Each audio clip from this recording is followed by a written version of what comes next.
Olá pessoal, neste vídeo nós vamos falar um pouquinho sobre o uso de bibliotecas, o gerenciador de pacotes pip e também o virtualenv.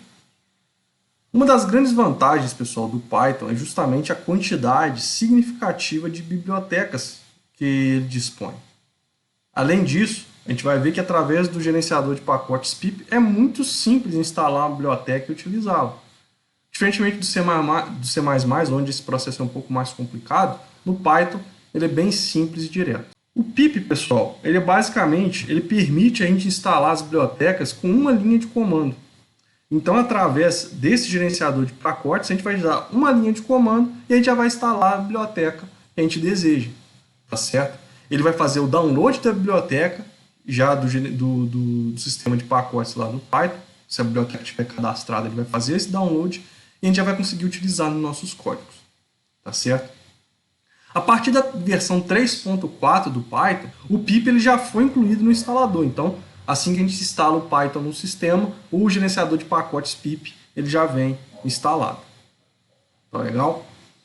Antes da gente, de fato, coletar uma biblioteca e começar a utilizá-la, a gente vai fazer um exemplo daqui a pouquinho, é importante a gente entender o conceito de Virtual Environment. Justamente pelo Python ser uma linguagem que incentiva bastante o uso dessas bibliotecas e módulos, e devido a esse grande número, os programadores fazem uso extenso dessas ferramentas. No entanto, toda vez que você instala uma biblioteca através do pip, essa instalação global fará com que essa biblioteca esteja disponível em todo o seu sistema operacional, em todos os seus programas em Python. No entanto, muitas vezes existem bibliotecas com versões diferentes. E às vezes o seu programa em Python ele não vai ter a capacidade de lidar, por exemplo, com uma biblioteca que tem uma versão nova, talvez algum comando mudou. Então, para a gente evitar esse problema, é muito interessante a gente trabalhar com o conceito de ambiente virtual, ou Virtual Environment. No ambiente virtual, a gente consegue desenvolver a nossa aplicação num ambiente isolado. E aí, quando a gente for instalar uma biblioteca, nós instalaremos aquela biblioteca somente para aquele nosso programa, aquela nossa aplicação específica, tá certo? Então, com isso, a gente consegue, com o Virtual Environment, definir as bibliotecas que a gente quer utilizar. A gente pode definir também o gerenciador de pacote, até o interpretador, que existe incompatibilidade entre o Python versão 2, né, até o 2.7, 2.8, e o Python versão 3. Existem comandos que são diferentes, algumas ferramentas não existem mais. Então, com o Virtual Environment, a gente consegue, inclusive, definir qual interpretador do Python a gente quer usar. Além disso, né, essas dependências, bibliotecas, o código-fonte, ele fica todo encapsulado dentro de um ambiente virtual, dentro ali de um sistema controlado. Tá legal? Bom, pessoal, para instalar o virtualenv, a gente vai utilizar o próprio gerenciador de pacotes pip. Então, o comando é bem simples, pip install virtualenv, tá certo? Nós vamos lá naquele programa que a gente estava trabalhando, tá certo? E vamos aqui abrir um terminal e digitar pip install virtualenv. Feito isso, o próprio pip vai fazer o download do virtualenv e vai instalar. Tá legal? Se a gente quiser executar o virtualenv diretamente, sem ter que digitar o nome Python, a gente tem que colocá-lo também no path. Mas para simplificar aqui, eu vou utilizar a execução do virtualenv já direto no terminal, sem incluí-lo no path. Para inicializar um novo ambiente, basta que a gente digite então Python-m virtualenv. As opções aqui eu não vou abordar agora, mas poderia ser qual versão do interpretador que você quer, etc. E o nome da pasta. Tá? Como eu falei, essa primeira parte aqui, Python-m, eu só tenho que utilizar porque eu não vou adicionar aqui o script virtualenv no path. Então, vamos digitar aqui Python-m virtualenv.env. Cada programador utiliza aí um nome de pasta para o ambiente virtual, porque na verdade, pessoal, quando a gente cria um ambiente virtual aqui, a gente vai ter uma nova pasta criada dentro do nosso projeto E essa nova pasta ela vai possuir ali todo o conjunto necessário de arquivos para executar um programa em Python, incluindo o interpretador Python, incluindo as bibliotecas. Então, tudo que a gente precisa para executar um programa, o VirtualEnv vai criar aqui dentro do nosso projeto. Então, vamos ver? Na hora que eu rodar essa instrução, automaticamente ele vai mostrar aqui, ó, o .env, tá certo? E aqui, ó, aparece já uma mensagem, we noticed a new virtual environment. Então isso aqui é aquela extensãozinha que a gente instalou, né, do AutoVenv. Depois que ele for instalado, a gente pode clicar aqui em ES. O que ele vai fazer quando a gente clica em ES? Basicamente, ele vai alterar os settings.json. O path agora do Python não vai ser mais o path do Python do sistema, mas sim o path que está dentro do nosso ambiente virtual. Se a gente vir aqui dentro de .env scripts, vocês vão ver que tem aqui um python.exe. E com isso, pessoal, agora a gente deixa de usar o Python do sistema para utilizar o Python aqui do nosso ambiente virtual. Então, tudo que a gente for instalar agora, a gente vai instalar nesse ambiente virtual e vai estar utilizando. Tá legal? Para ativar o nosso ambiente virtual, ou seja, os próximos comandos que eu for executar, para que eu execute agora considerando esse ambiente virtual, basta a gente ativá-lo utilizando .env, o nome da pasta, aqui, /, scripts, activate. Na hora que eu fizer isso e apertar Enter, vai aparecer aqui, entre parênteses, .env.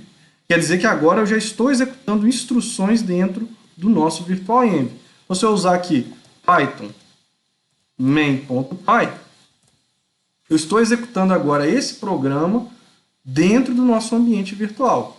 Digite o primeiro operando 10, o segundo 20, e a gente tem o mesmo resultado. Tá legal? Para a gente poder, pessoal, testar o nosso ambiente virtual, né, e as bibliotecas, vamos fazer um programinha simples aqui para plotar uma senoide. Vocês vão ver que isso lá no C++ seria bem mais complicado, porque a gente teria que pegar uma biblioteca gráfica. No Python já tem um monte de biblioteca pronta para isso. Então, a gente vai instalar as bibliotecas agora, 2 bibliotecas, e importar essas bibliotecas no nosso código-fonte.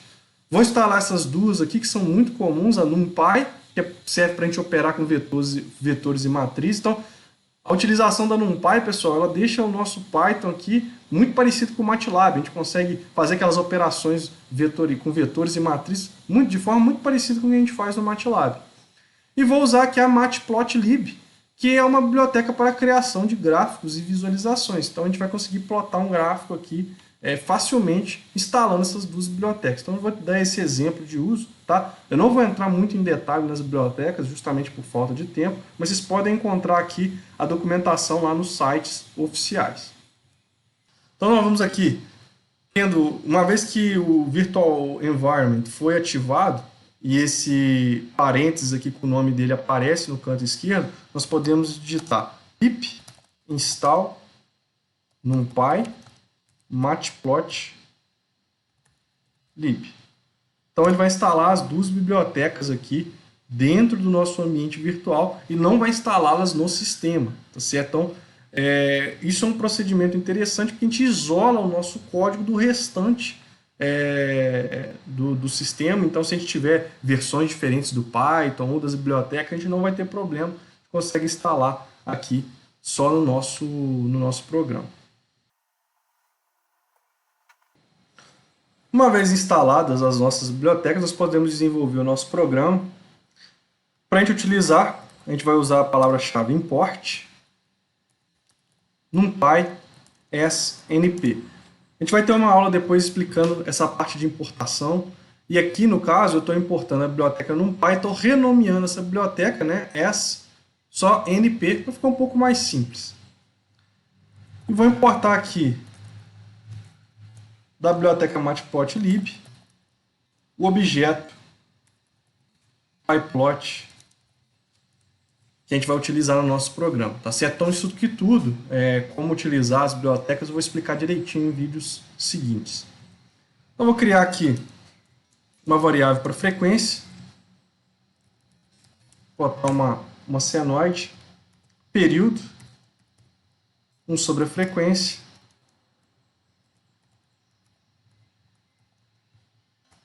amplitude, vou colocar aqui 220 vezes np.sqrt, 2. O tempo, a gente vai criar um vetor de tempo utilizando aqui a NumPy. A gente vai usar o métodozinho NumPy arrange, que permite criar ali, vai criar um vetor aqui com vários valores, de 0 até 2 vezes o período. E a amostragem aqui, né, o passo, vou colocar o período dividido por 200, ou seja, ele vai criar um vetor igualmente espaçado de 0 até 2 vezes o período, já foi previamente definido, e o passo, né, o incremento de um valor para o outro, vai ser o período dividido por 200. Então, vou ter 200 amostras para cada ciclo da senoide.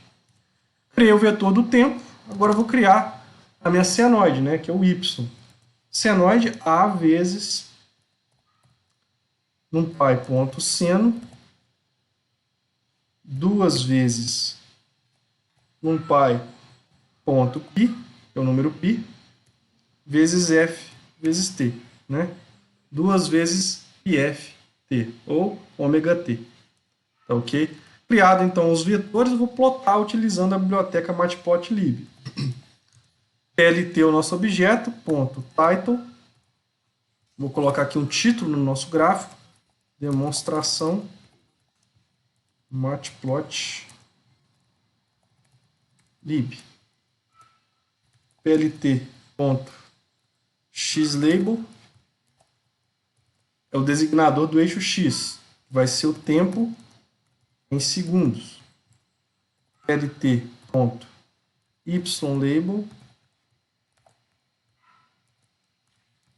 tensão em volts. E aí, para plotar, é muito simples, plt.plot t e y. Eu vou plotar t por y e plt.show para mostrar o gráfico.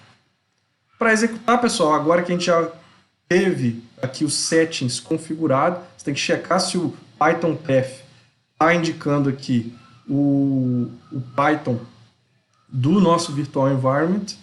Se tiver, basta você rodar aqui com o Play, ele vai rodar o programa e vai mostrar aqui a senoide da maneira que a gente queria. Tá certo? Então essa é uma demonstração simples, né, do uso de duas bibliotecas comuns. Então a gente viu como instalar, como criar um ambiente virtual e como executar aqui o programa utilizando as bibliotecas. Ok? Obrigado, pessoal, e até o próximo vídeo.